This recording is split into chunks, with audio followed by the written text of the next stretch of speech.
Olá, colegas da disciplina de histopatologia veterinária. Então esse aqui é o quarto vídeo da sequência de 4 apresentações sobre doenças que acometem suínos, dessa conferência número 16 do The Joint Pathology Center.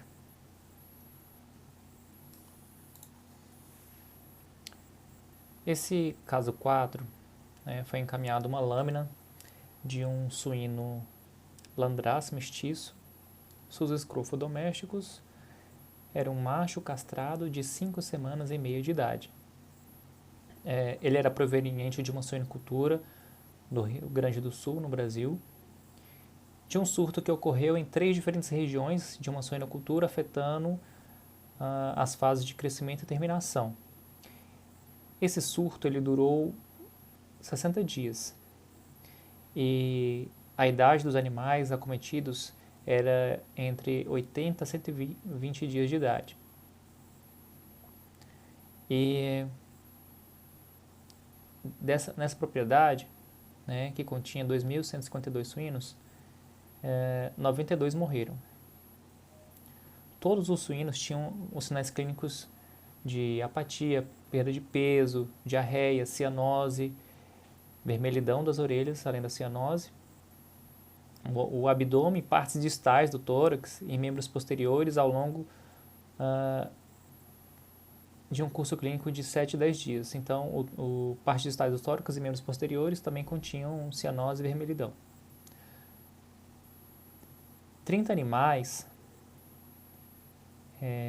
apresentavam um quadro pior, com uma marcha rígida, fraqueza muscular, paresia dos membros posteriores e decúbito dorsal. E então esses animais foram submetidos a uma eutanásia devido ao mau prognóstico e à progressão dos sinais clínicos. Na imagem superior esquerda observamos então um suíno com os membros pélvicos sobre o chão, mostrando a paresia dos membros pélvicos. E essa peça da necrópsia, um membro pélvico, aqui vemos uma musculatura da coxa cortada e percebemos que essa musculatura aqui, apontada com a seta, está extremamente pálida em relação à sua musculatura subjacente. E essas lesões de palidez musculoesquelética na musculatura esteroidosquelética tinha distribuição multifocal coalescente e era mais grave nos membros pélvicos, de uma forma moderada nos membros torácicos e de forma leve na musculatura da região lombar dorsal. Esses suínos apresentavam ainda uma linfadenopatia generalizada, ou seja, todos os linfonodos estavam aumentados e afetados por um aumento além desse aumento de tamanho, ele tinha áreas mescladas esbranquiçadas e avermelhadas na superfície de corte, como podemos observar nessa imagem da peça de intestinos com mesentério, os linfonodos mesentéricos acentuadamente aumentados de volume.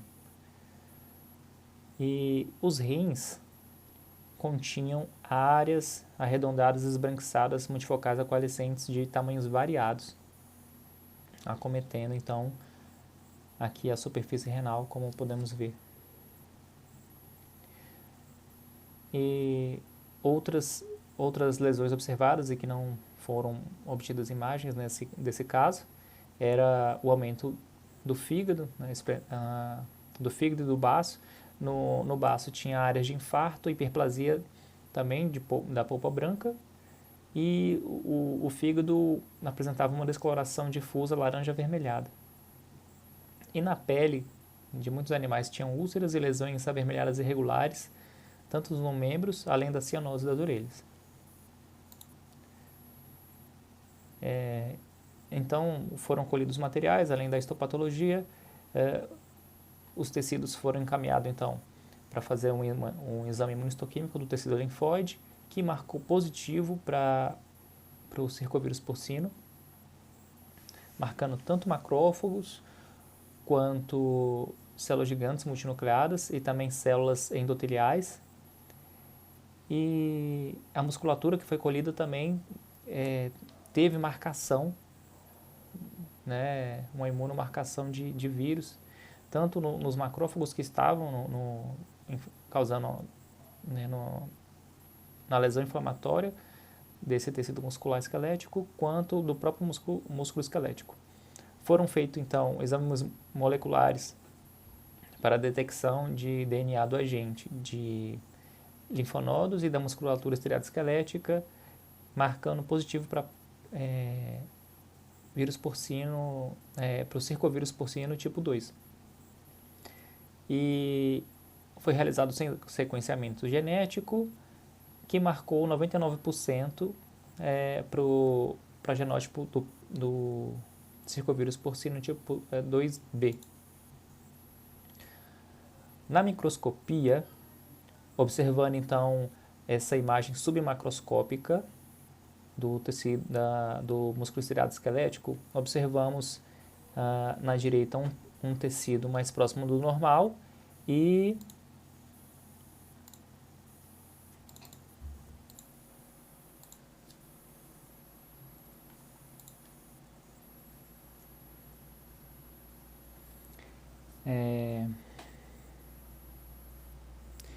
desculpa a pausa. Então aqui nós observamos dois fragmentos de musculatura estriada esquelética, um à direita com a aparência, né, de estar normal e a da esquerda alterada. A gente vê então difusamente né, que ele está mais claro, que indica a palidez, e aproximando a gente então, dando um zoom, a gente vê que tem áreas de infiltrado intersticial, atingindo tanto o endomísio quanto o perimísio.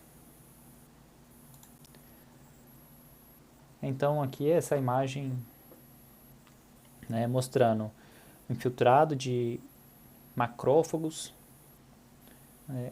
em quantidade moderada, edema entre as fibras musculares, a gente vê necrose muscular, vê degeneração muscular, migração de macrófagos para o centro das fibras que estão sofrendo necrose, e a gente vê então fragmentação dessas fibras e variação no tamanho da fibra. A gente vê algumas mais retraídas, outras maiores,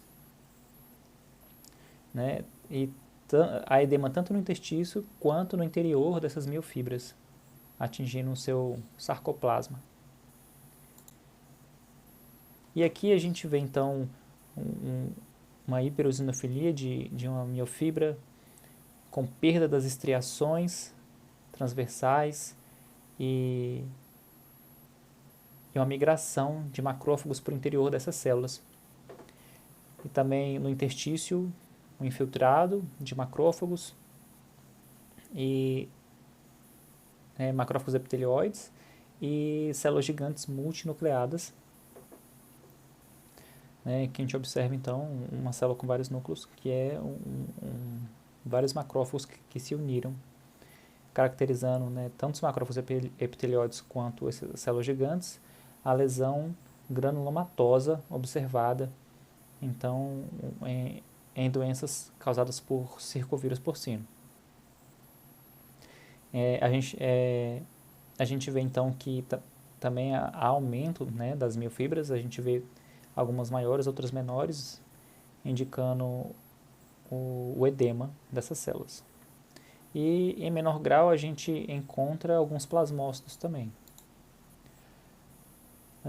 Então o diagnóstico morfológico da Joint Pathology Center ficou o músculo estriado esquelético, uma miosite necrotizante e granulomatosa, difusa, acentuada, com vasculite multifocal. Não foi mostrado nos fragmentos, então, observados e mostrados neste caso, a vasculite multifocal. Contudo, foi relatado pelo contribuidor do caso e o circovírus porcino ele costuma causar vasculite, sim, em diversos tecidos. O diagnóstico final do contribuidor de miosite necrosante granulomatosa, devido à infecção por circovírus porcino, né, eles chegaram a esse diagnóstico final aliando tudo o que foi encontrado, né, não só a macro quanto a micro, mas os aspectos clínicos, epidemiológicos, as marcações imunohistoquímicas e os exames moleculares. E o agente etiológico dessa enfermidade, então, o circovírus porcino, ele é um vírus de DNA circular, que foi o primeiro vírus encontrado quando ele teve o seu primeiro relato, foi o primeiro vírus a apresentar um DNA circular. É um vírus não envelopado e de fita simples de DNA. E que são conhecidos 4 genótipos diferentes. PCV2A, PCV2B, PCV2C e o PCV2D. A circovirose ela causa diferentes síndromes, né, e essas síndromes são conhecidas coletivamente como doenças do circovírus suíno.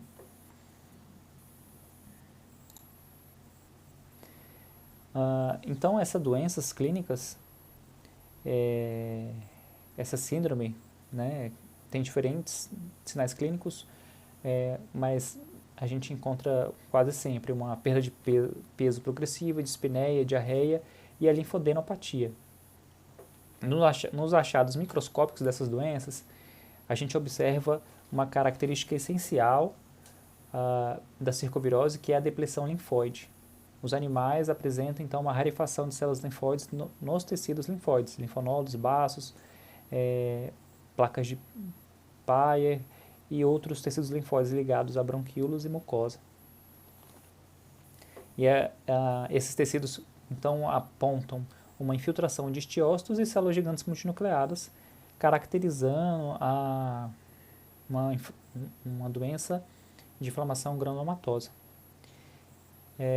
As lesões causadas pelo circovírus porcino tipo 2 são descritas na literatura afetando rins, intestino delgado e grosso, o estômago, fígado, pulmões, sistema nervoso central e coração. Contudo, até o presente caso, que foi observado aqui por nós nessa apresentação, não havia sido anteriormente relatado lesões musculares causadas pelo vírus. E, contudo, a etiologia de como o vírus afetou essa musculatura não foi elucidado completamente. Então, como eu disse, o circovírus porcino ele pode causar vasculite nos diversos órgãos. E neste caso, em alguns órgãos foram observados tanto vasculite como a necrose fibrinoide de vasos nesses diversos tecidos. Então, a gente não observou nas imagens da lâmina mostrada a vasculite discreta mencionada pelo contribuidor afetando a musculatura esteroide-esquelética, mas ela tinha, por isso que ela entrou no diagnóstico. E é sabidamente que o circovírus causa vasculite, então outro motivo de entrar no diagnóstico morfológico.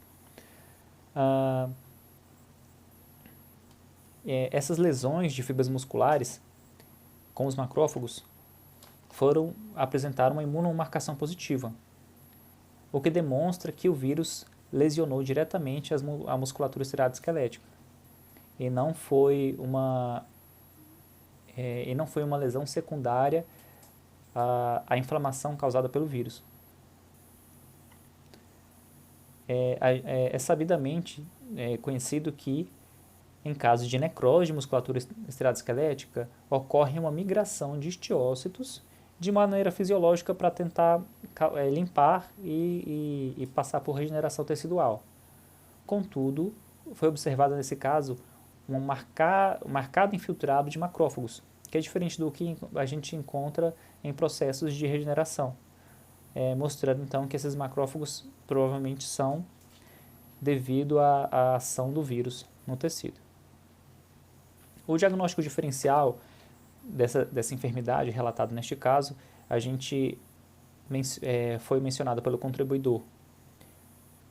A intoxicação por antibióticos ionóforos, que causa necrose de musculatura e os animais apresentam sinais clínicos de não conseguir andar, né? As lesões clássicas de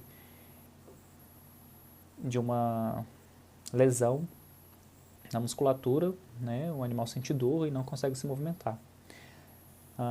Contudo, essa intoxicação ela causa uma degeneração multifocal e monofásica das miofibras, diferente do que foi encontrado no presente caso.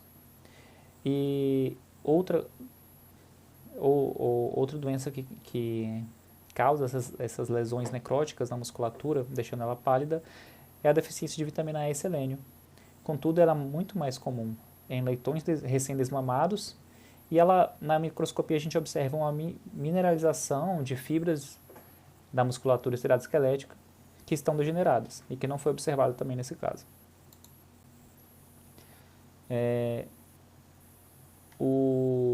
Nesse caso,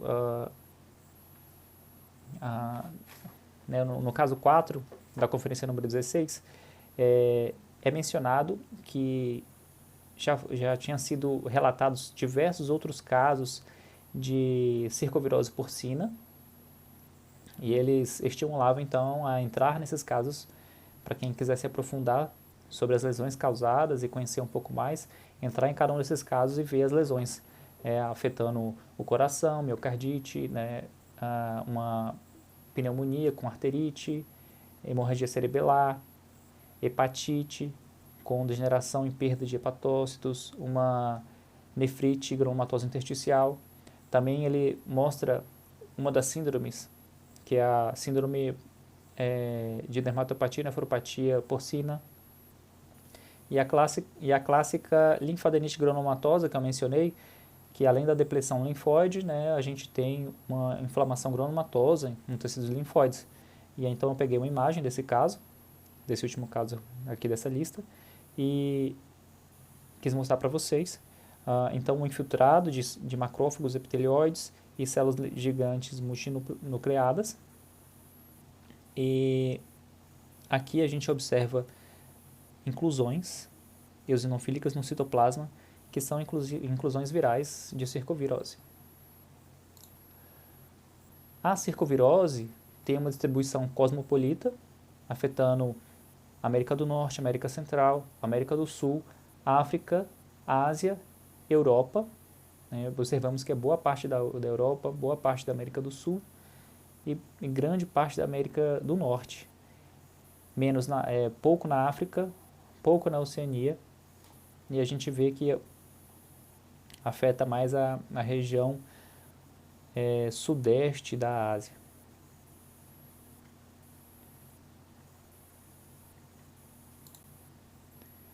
E em relação à sua epidemiologia, a circovirose, né, essas síndromes podem atingir de 20% a 80% das propriedades que estão afetadas pelo vírus.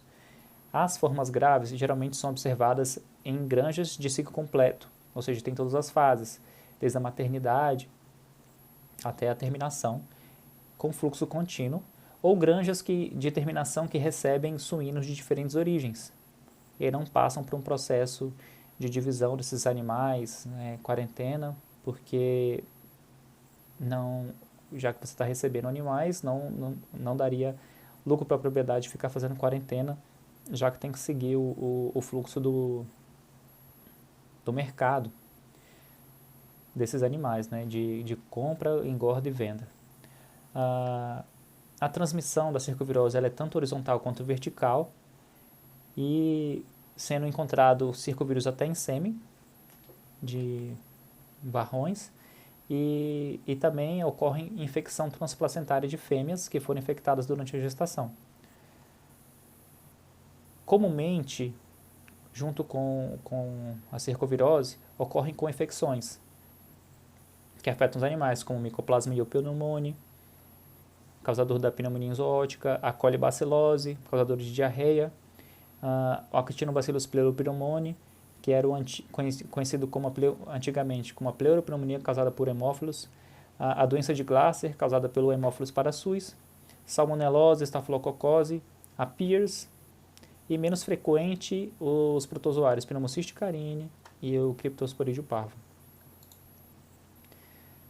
Como mencionado no diagnóstico diferencial, tanto da macroscopia de lesão muscular, da palidez muscular, quanto de lesões microscópicas, é importante sabermos diferenciar e entender o histórico desses animais, do que eles consomem, né, entender o seu manejo para a gente não errar o diagnóstico e ser certeiro.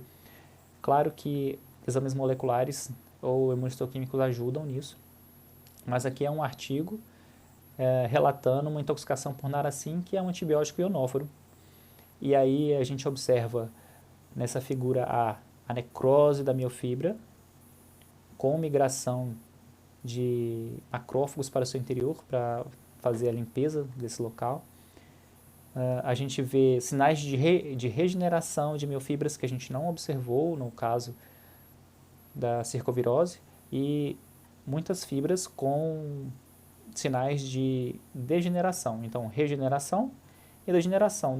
Na regeneração, as células migram, tem um núcleo migrado para o centro da fibra, assim como células satélites também migram para o centro da fibra quando a gente tem regeneração. Como a gente observa aqui nessa imagem, né, as células satélites migrando para o centro da miofibra, porque elas provocam a produção de novas fibras e a regeneração muscular. A gente observa também uma intensa infiltrado inflamatório intersticial e fibras em degeneração, né, algumas maiores e menores do que outras, além da necrose observada anteriormente. E aqui em D, a gente observa então a migração de células e um aumento de número de células satélites ao redor dessas fibras, indicando uma regeneração celular. O diagnóstico laboratorial da circovirose pode ser feito colhendo sangue total e soro sanguíneo e fragmentos de diversos tecidos, principalmente os linfóides.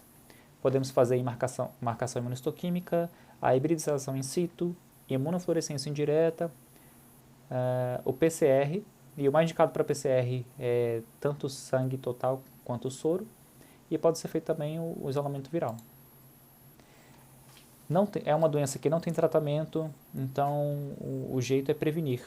Além disso, além da prevenção, é importante fazer um manejo adequado dos suínos, evitando o estresse, porque tudo que for feito para manter a imunidade do animal é importante para eles conseguirem, talvez, suportar o aparecimento de doenças, sobretudo a circovirose, ou até mesmo não aparecer os sinais clínicos da doença. Então, o manejo ele é preventivo. Evitar a mistura de animais de diversas idades e de leitegados diferentes. Evitar ficar levando leitões para a maternidade, por exemplo, troca de leitões. Muitas vezes é difícil quando você morre uma fêmea, que você precisa fazer a troca de leitões e o manejo, e inserir leitões de diferentes mães para você causar uma uniformidade no lote. Evitar alta densidade e assim a gente tenta controlar então a ocorrência de circovirose nessa granja. Não possui vacina comercial até o presente momento, e então a gente tem que trabalhar com a prevenção para evitar, né, já que no Brasil todo foi relatado circovirose, a gente tem que fazer de tudo para evitar, né, utilizando um all-in all-out, evitando a entrada de pessoas, assim como as diversas outras doenças que afetam suínos de granjas. Em relação à conclusão, a circovirose é uma doença que tem diferentes manifestações clínicas e patológicas. Ela causa uma inflamação granulomatosa em diversos tecidos, tem distribuição cosmopolita e morbidade variável e alta taxa de letalidade.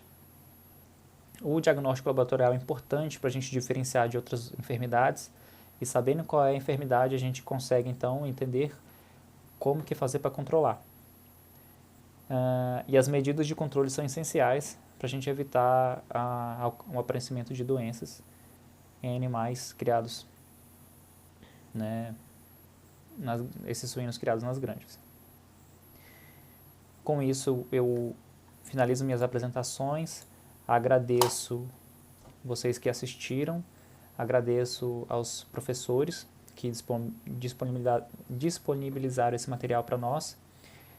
É um prazer falar sobre patologia com vocês e estou à disposição para tirar qualquer dúvida e para qualquer discussão, e espero encontrar vocês mais vezes, quem sabe fora da pandemia, e um abraço a todos.